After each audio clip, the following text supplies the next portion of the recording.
Thanks for staying with us, and a special welcome to you on the internet at cvmtv.com. We also invite you to download the CVM TV app from the Google Play Store. The community of New Bowens in Clarendon is facing what some consider a catastrophe following a spate of killings over the course of the past week. CVM's Joel Crosskill has our report.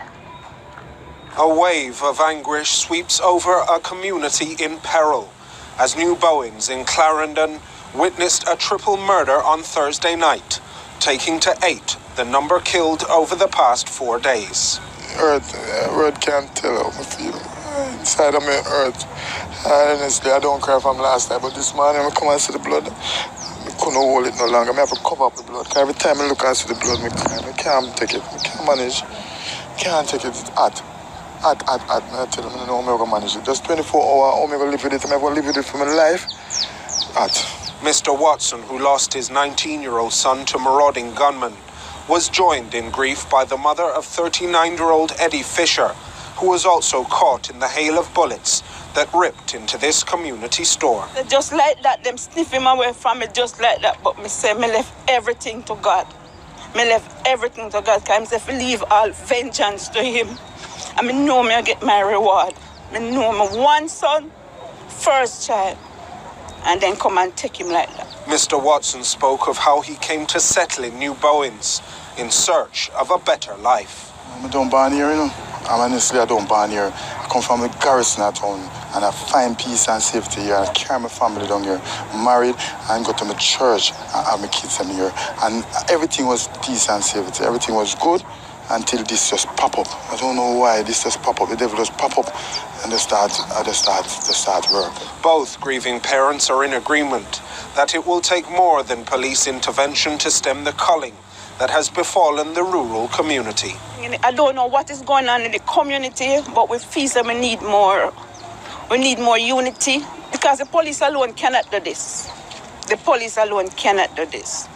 So we as a community person, we have to get together with our one another, join bonds, and help fight what is going on here. At first, me hear so much people bad.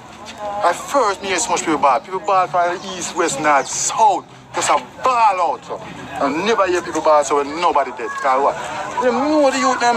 The next one are ex-police. The first one are ex-police. And the man never tell a man saying, I'm ready yet. 29-year-old Dermot Donaldson was the third casualty of the night of horror. Joel Crosskill, CVM News. The recent spate of murders has prompted another call for the death penalty not to be taken off Jamaica's law books. A member of the Christian community is insisting that the death penalty should be carried out. Donald Robertson says God requires it. The scripture said that man who sheds man's blood, by man his blood should be shed, not by God, you know. This is a government responsibility, it's not a responsibility of the church. But as a Christian again, I am telling government, not just the government of Jamaica, but governments on a whole, that the death penalty need to be enforced, because life is sacred and people just can't take people's life and their lives go freely.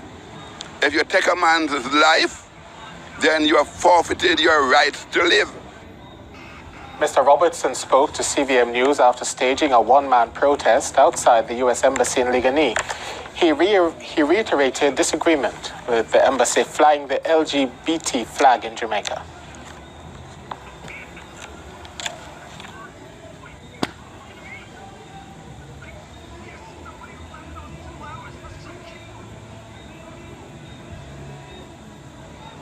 Meanwhile, the family of a St. Andrew taxi driver is desperately seeking your help to find him. The missing man is Tariq Williams, also called Wani, from a Pembroke Hall address. His family has not seen him since last week, Friday. The family says he was apparently in the Riverton and Seaview Gardens areas the day he went missing, but his car was found in Lake Spence in Catherine on Saturday. His mother is pleading for news about her only son. Social media, it's all over social media, but we need to get it on the TV station so that people all over the place can actually see it and know that he has a family, so we need him. Anybody that has him, anybody that knows anything, call anonymously, call somewhere, call a TV station, call a police station. Just leave some form of information that we can actually get, so we can say, okay, then this is it. So the relatives are urging anyone with information to contact his mother at 428-5624-119, the nearest police station. Meanwhile, an elderly St. Andrew man has gone missing. He's Gervin Green of a Moonlight Drive address in Queensborough, Kingston 19. He was last seen at the Andrews Memorial Hospital wearing a black shirt, black trousers, a pair of white sneakers, and a brown cap. Mr. Green had gone to the hospital in the company of relatives. Anyone knowing the whereabouts of Gervin Green is asked to call 931-5581 or 565-1170. He has Alzheimer's and diabetes and could be in need of immediate medical attention. It's been hailed as revolutionary, a genuine sea change in how the nation conducts its business, but there is still skepticism surrounding the much-touted national identification system. Now, Prime Minister Andrew Holness sought to address the doubt, as CVM's Joel Crosskill reports. Prime Minister Andrew Holness is priming the nation for a transition towards a national identification system by saying that it is a necessary precursor towards establishing e-governance in Jamaica. This is the first real strategy for the introduction of a system-wide use of technology, and that is the National Identification System. The National Identification System will create a platform for the entire government. And rather than turn to Japan or the UK for an example of a civic tech governance model to help residents access and manage a range of government services online, Estonia has instead emerged as a world leader in that regard and was used as an example by the Prime Minister. The services that their government offers to their citizens, 90% of it can be accessed in a digital form. That means that they have created the digital platform, for example, paying all their taxes online. The Prime Minister tried to assuage fears that the centralized oversight of the public's personal information could pose a threat to the nation's privacy. It's not that we're going to have one big database that have your tax information, your income information, your property information. Those databases will still be where they are, protected by the laws of privacy that every citizen is entitled to. But you are now uniquely identified. So you can't have two identities. You can't be duplicated. And more importantly, you will not be left out. Mr. Holness further expanded on the potential of the system to encompass those that may have previously slipped through the social security net. As we tend to look at the technology in identifying as, yes, we now can find you, but it's not finding you to enforce or impose. Think about the hundreds of thousands of Jamaicans who we have never found to assist with PATH, who need the benefit, but the state just doesn't identify them. Joel Crosskill, CVM News. The local government ministry is implementing strategies to cauterize a problem which has resulted in millions of dollars of losses. More in this report from CVM's Marjorie Gordon. A tough-talking local government minister as he met with councillors in Manchester to address the issue of low revenue collections in markets across the island. Explaining that some $5 million was being lost on a monthly basis from individual markets, the local government minister said a significant portion of the revenue is being lost to underground criminal network. We are moving to ensure that we provide the avenue, provide the support to the local authorities to ensure that the revenues which belongs to the local authority is not collected by those unauthorized persons. Describing the issue as a serious challenge, Mackenzie said markets, especially those in tough communities, have individuals who insist on imposing their will on the local authorities. The time has come when we have to shake this monster, get rid of this level of criminality that is bleeding the revenues of the local authorities. He tells what will be done to solve the problem. We're going to be working closely with the police. We're going to be training and improving on the municipal police officers that we have. And some of these municipal police officers that we have, can be a part of this new dispensation, because they are equally as bad as those who we are trying to get rid of. Marjorie Gordon, CVM News. Prime Minister Andrew Holness has highlighted the influential role the credit union movement has played in bridging the financial gap for over 1 million Jamaicans. Mr. Holness was speaking at the media launch of Gateway Cooperative Credit Union in Montego Bay yesterday. CVM's Joel Crosskill reports. Say with the credit union, it's a good financial practice, and I encourage all Jamaicans to do this. The advice of the Prime Minister came at the launch of Gateway Cooperative Credit Union 2017 Limited, Jamaica's fourth largest credit union, following the merger of the Montego Bay and Hanover credit unions in January 2017. The Prime Minister noted that over 1 million Jamaicans currently have credit union accounts, including himself. With $73 billion in savings, $64 billion in loans, and $95 billion in assets.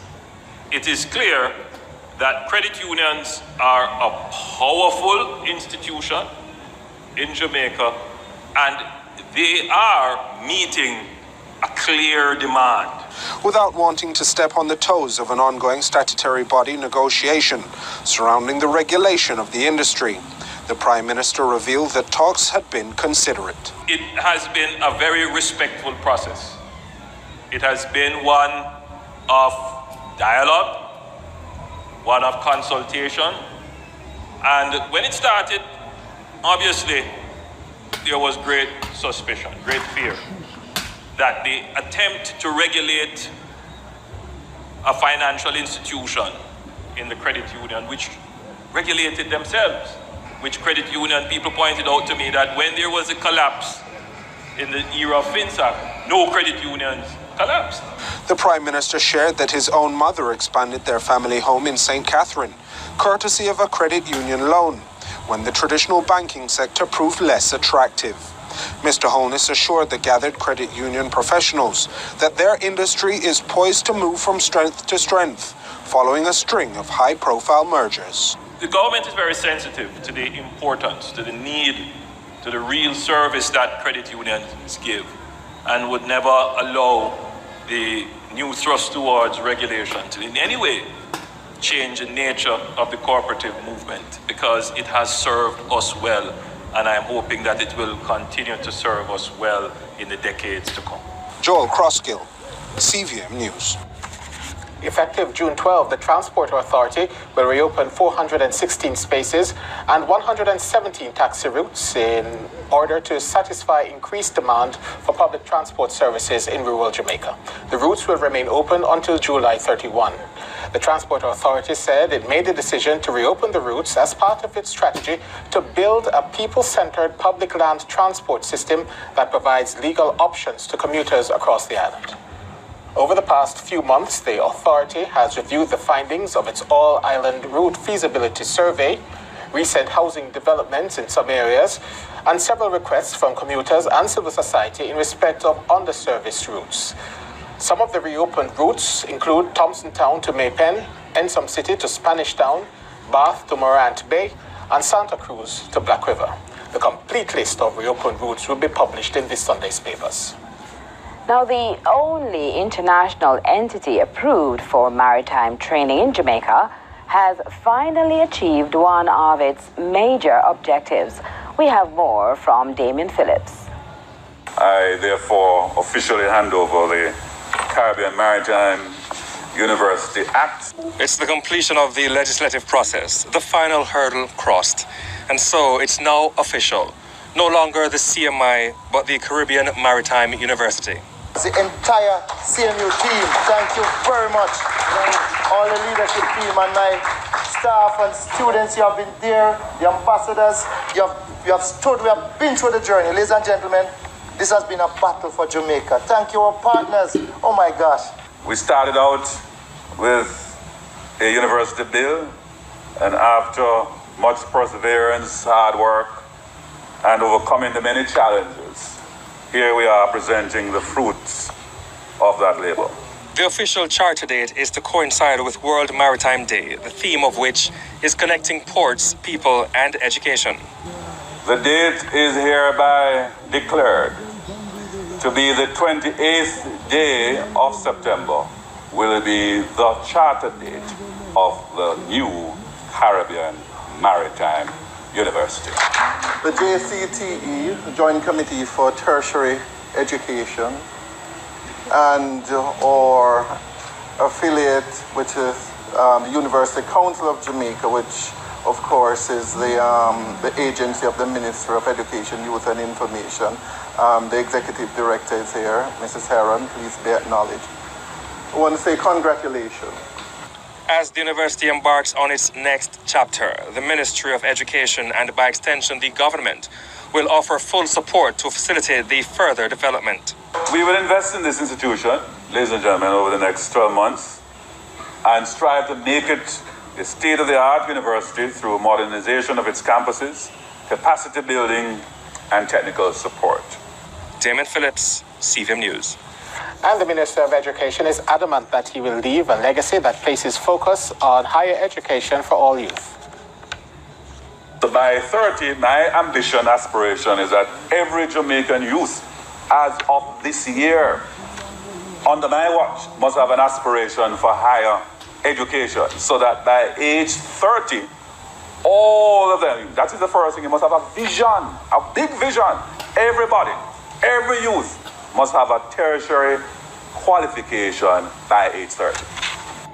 Senator Reid wants to ensure that no one ends his or her education at grade 11. He said it will be a challenge, but it can be achieved in a systematic way. We're making a system that you have a 7-year high school experience.